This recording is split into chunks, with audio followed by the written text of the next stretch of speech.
முதலமைச்சர்கள், துணை முதலமைச்சர்கள், தேசிய மற்றும் மாநில கட்சிகளின் தலைவர்கள், பிரதிநிதிகள், அமைச்சர்கள், நாடாளுமன்ற உறுப்பினர்கள் வருகை தந்திருக்கிறீர்கள். இந்திய ஜனநாயகத்தை காக்க நாம் அனைவரும் ஓரணியில் திரண்டிருக்கிறோம் என்பதை இந்தியாவுக்கு உணர்த்துவதாக உங்களது வருகை அமைந்திருக்கிறது. இந்திய ஜனநாயகம் மற்றும் கூட்டாட்சி ஆகியவற்றை காக்க நாம் ஒன்று கூடியிருக்கிறோம். இந்த முன்னெடுப்பில் இணைந்துள்ள அத்தனை பேருக்கும் நன்றி. பல்வேறு மாநிலங்களில் இருந்து நாம் ஒன்று கூடியிருக்கிறோம். நமது நாட்டில் உள்ள ஒவ்வொரு மாநிலமும் ஒவ்வொரு வகையில் தனித்தன்மை கொண்டது. பல்வேறு மொழிகள், இனங்கள், வழிபாட்டு நம்பிக்கைகள், பண்பாடுகள், உடைகள், உணவுகள், பழக்க வழக்கங்கள் கொண்டதுதான் இந்தியா. இத்தகைய சுயாட்சி தன்மையுடன் செயல்பட்டால்தான் இந்தியாவில் உண்மையான கூட்டாட்சி உருவாக முடியும், சிறந்த வளர்ச்சியை அடைய முடியும். அனைத்து தரப்பு மக்களும் போராடியதெல்லாம் நமது நாட்டிற்கு விடுதலை கிடைத்தது. இதனை உணர்ந்துதான் இந்திய அரசியலமைப்பு சட்டத்தை வகுத்த மேதைகள் இந்தியாவை கூட்டாட்சி கொண்ட ஒன்றியமாக கட்டமைத்தார்கள். பல்வேறு காலகட்டங்களில் இந்த கூட்டாட்சி தன்மைக்கு சோதனை வந்தாலும் அதனை ஜனநாயக அமைப்புகள், இயக்கங்கள் தடுத்து வந்துள்ளன. அத்தகைய சோதனையும் ஆபத்தும் தான் இப்பொழுதும் வந்துள்ளது. இதனை உணர்ந்துதான் நம் அனைவரும் கூடியிருக்கிறோம். என்னை பொறுத்தவரையில் இந்திய கூட்டாட்சியை காக்கும் வரலாற்றின் மிக மிக முக்கிய நாளாக இந்த நாள் அமையப் போகிறது. தொகுதி மறுசீரமைப்பு பற்றி நான் உங்களுக்கு அதிகமாக விளக்க வேண்டிய அவசியம் இல்லை. வரவிருக்கின்ற அல்லது எதிர்காலத்தில் நடைபெறுகின்ற சென்சஸ் அடிப்படையில் மேற்கொள்ளவிருக்கும் மக்கள் தொகை அடிப்படையிலான தொகுதி மறுசீரமைப்பு என்பது நம்மை போன்ற மாநிலங்களை வெகுவாக பாதிக்கப் போகிறது. மக்கள் தொகையை பல்வேறு சமூக நலத் திட்டங்கள் மூலமாக கட்டுப்படுத்திய நம்மை போன்ற மாநிலங்கள் அதன் காரணமாக நாடாளுமன்ற தொகுதியின் எண்ணிக்கையில் நமது பிரதிநிதித்துவத்தை அதிகம் இழக்க நேரிடும். எனவேதான் இதனை நாம் கடுமையாக, ஆணித்தரமாக எதிர்க்க வேண்டிய காலகட்டத்தில் இருக்கிறோம். தற்போதைய மக்கள் தொகை அடிப்படையில் தொகுதி மறுசீரமைப்பை ஏற்றுக்கொள்ள முடியாது என்பதில் நாம் அனைவரும் உறுதியாக இருக்க வேண்டும். இங்கே இருக்கும் ஒவ்வொரு மாநிலமும் பயனுள்ள மக்கள் தொகை கட்டுப்பாட்டின் மூலம் குறிப்பிடத்தக்க முன்னேற்றத்தை காட்டியுள்ளன. இத்தகைய மாநிலங்களை தண்டிப்பதாக இந்த நடவடிக்கை இருக்கப் போகிறது. மக்கள் பிரதிநிதிகளின் எண்ணிக்கை குறைவதன் மூலமாக நமது எண்ணங்களை சொல்வதற்கான வலிமை குறைகிறது. இந்த ஆண்டு காலமாக மணிப்பூர் மாநிலம் பற்றி எரிகிறது. 2 ஆண்டு காலமாக மணிப்பூர் மாநிலம் பற்றி எரிகிறது. அதனால் நீதிக்கான அவர்களின் குரல்கள் புறக்கணிக்கப்படுகின்றன. ஏனென்றால் நாட்டின் கவனத்தை ஈர்க்க அவர்களுக்கு அரசியல் வலிமை இல்லை. எனவே நாடாளுமன்ற தொகுதிகளின் எண்ணிக்கை குறைவது அல்லது நமது பிரதிநிதித்துவம் குறைவது என்பதை நம்முடைய அரசியல் வலிமையை குறைப்பதாகத்தான் பார்க்க வேண்டும். இது வெறும் எண்ணிக்கையை பற்றியது மட்டுமல்ல, இது நமது அதிகாரம், நமது உரிமைகள் மற்றும் நமது எதிர்காலத்தின் நலன்களை பற்றியது. பிரதிநிதித்துவம் குறைந்து வருவதால் நமது மாநிலங்கள் நமக்கு தேவையான நிதியை பெறுவதற்கு கூட போராட வேண்டி வரும்.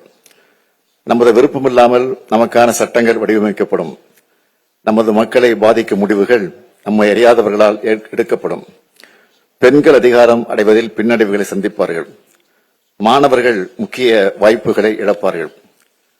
உழவர்கள் ஆதரவின்றி பின்தங்குவார்கள். நமது பண்பாடு, அடையாளம் மற்றும் முன்னேற்றம் ஆபத்தை சந்திக்கும். காலங்காலமாக நாம் போற்றி பாதுகாத்து வரும் சமூக நீதி பாதிக்கப்படும். குறிப்பாக பட்டியலின பழங்குடி மக்கள் அதிகம் பாதிக்கப்படுவார்கள். தொகுதியில் எண்ணிக்கை குறைத்து அதை அனுமதித்தாலோ அல்லது நமது மாநில பிரதிநிதித்துவத்தை குறைக்க அனுமதித்தாலோ நம் சொந்த நாட்டில் நாமே அரசியல் அதிகாரம் இழந்த குடிமக்களாக மாறும் அபாயம் ஏற்படும். எனவேதான் தொகுதி மறுசீரமைப்பு விவகாரத்தை சாதாரணமாக கருதக்கூடாது என்று சொல்கிறேன். இன்னொன்றை நான் தெளிவாக சொல்கிறேன். ஜனநாயக பிரதிநிதித்துவத்தை வலுப்படுத்தும் எந்த ஒரு நடவடிக்கையும் நாம் எதிர்க்கவில்லை. ஆனால் அந்த நடவடிக்கையானது நியாயமான அரசியல் பிரதிநிதித்துவத்தை பாதிக்கக்கூடாது என்றுதான் சொல்கிறோம். இந்த போராட்டம் மறுசீரமைப்புக்கு எதிரானதல்ல. இந்த போராட்டம் நியாயமான தொகுதி மறுசீரமைப்பு வலியுறுத்துகிறது என்பதை அனைவரும் ஏற்றுக்கொள்வீர்கள் என்று நினைக்கிறேன். இதனை உணர்ந்து தமிழ்நாட்டில் உள்ள அனைத்து கட்சி கூட்டத்தை நான் கூட்டினேன். தற்போதைய மக்கள் தொகை அடிப்படையில் தற்போதுள்ள 543 மக்களவை தொகுதியில் மறுசீரமைப்பு செய்யப்பட்டால் தமிழ்நாடு 8 இடங்களை இழக்கும் என்பதை நான் தெளிவுபடுத்தினேன். நாடாளுமன்றத்தின் மொத்த இடங்களின் எண்ணிக்கை அதிகரிக்கப்பட்டால் தமிழ்நாடு 12 இடங்களை இழக்க நேரிடும். இது நமது அரசியல் பிரதிநிதித்துவத்திற்கு நேரடி அடியாகும் என்று சொன்னேன். மறுநாளை கோயம்புத்தூரில் ஒன்றிய உள்துறை அமைச்சர் அமித்ஷா அவர்கள் ஒரு நிகழ்ச்சியில் பங்கெடுத்து உரையாற்றும் போது தமிழ்நாடு மற்றும் பிற தென் மாநிலங்கள் விகிதாச்சார அடிப்படையில் நாடாளுமன்ற இடங்களை இழக்காது என்று கூறினார். உள்துறை அமைச்சரின் விளக்கம் தெளிவாக இல்லை, குழப்பமாகத்தான் இருந்தது. 2023 ஆண்டு தெலுங்கானா மாநிலத்தில் பரப்புரை செய்ய வந்த பிரதமர் மோடி அவர்கள் சாதிவாரி கணக்கெடுப்பு நடத்தி மக்கள் தொகை அடிப்படையில் சமூகங்களுக்கு பிரதிநிதித்துவம் வழங்க வேண்டும் என காங்கிரஸ் கட்சி சொல்கிறது. அடுத்ததாக தொகுதி மறுவரை நடக்க உள்ளது. காங்கிரஸ் கட்சி சொல்வதைப் போல மக்கள் தொகை அடிப்படையில் மக்களவை தொகுதி மறுவரை செய்யப்பட்டால் தென் மாநிலங்கள் 100 தொகுதிகளை இழக்க நேரிடும். தென்னிந்திய மக்கள் இதனை ஏற்பார்களா என்று கேட்டார் பிரதமர். இதன் அடிப்படையில் பார்த்தால் தொகுதியில் எண்ணிக்கை குறையும் என்பதை அவரே ஒப்புக்கொண்டுள்ளார் என்பதை உணரலாம். எப்பொழுதும் மாநில உரிமைகளை பறிக்கிற கட்சியாக பாஜக இருந்துள்ளது. அவர்கள் தங்களது உள்நோக்கத்தை தொகுதி சீரமைப்பு திட்டத்தில் செய்ய நினைக்கிறார்கள். இதனை எந்த மாநிலமும் அனுமதிக்க கூடாது. இந்த அச்சுறுத்தலை உணர்ந்து முன் எப்போதும் இல்லாத ஒற்றுமையுடன் தமிழ்நாடு செயல்பட்டு வருகிறது. இதே போன்ற ஒற்றுமையை இந்த அரங்கில் உள்ள அனைத்து மாநிலங்களும் காட்ட வேண்டும் என்று கேட்டுக்கொள்கிறேன். இந்த கூட்டு நடவடிக்கை குழு கூட்டத்தில் விவாதிக்கப்பட்டு நிறைவேற்றப்பட வேண்டிய தீர்மானங்கள் குறித்த உங்கள் மதிப்புமிக்க பரிந்துரைகளை பகிர்ந்து கொள்ள அனைவரையும் நான் கேட்டுக்கொள்கிறேன். இந்த குழுவிற்கு நியாயமான தொகுதி மறுசீரமைப்புக்கான கூட்டு நடவடிக்கை குழு என்று பெயரிட நான் முன்மொழிகிறேன். நாம் தொகுதி மறுசீரமைப்புக்கு எதிரானவர்கள் அல்ல, நியாயமான தொகுதி மறுசீரமைப்புக்கு ஆதரவானவர்கள் என்பதே இந்த பெயரை சொல்லும். ஒரு நாள் நாம் கூடி ஆலோசித்து தீர்மானம் நிறைவேற்றுவதில் மட்டுமே இந்த போராட்டம் முடிவடைந்துள்ளது. உரிமையை நிலைநாட்டிட தொடர் நடவடிக்கை மேற்கொள்ள வேண்டியது மிக அவசியம். ஒன்றிய அரசை வலியுறுத்துவது ஒரு பக்கமும், இன்னொரு பக்கம் இது குறித்து மக்களிடம் விளக்கிட, மக்களிடையே விழிப்புணர்வை ஏற்படுத்திட இந்த கூட்டு நடவடிக்கை குழு மிக அவசியம் என்றே கருதுகிறேன். நமது அரசியல் ரீதியான எதிர்ப்பை சட்டபூர்வமாக எப்படி நடத்துவது என்பது குறித்து அனைவரும் ஆலோசனை வழங்குமாறு கேட்டுக்கொள்கிறேன். அரசியல் மற்றும் சட்ட நடவடிக்கைகளை வரையறுப்பதற்காக வல்லுநர்களின் குழுவை அமைக்க நான் முன்மொழிகிறேன். ஒட்டுமொத்த முன்மொழிவுகள் குறித்த தங்கள் கருத்துக்களை பகிர்ந்து கொள்ளுமாறு அனைவரையும் கேட்டுக்கொள்கிறேன். ஒற்றுமை உணர்வோடு அனைவரும் ஒன்றுபட்டு போராடினால்தான் வெற்றி பெற முடியும்.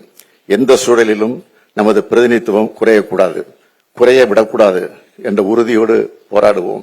நியாயமான தொகுதி மறுசீரமைப்பு அடையும் வரை நாம் இணைந்து போராடுவோம்.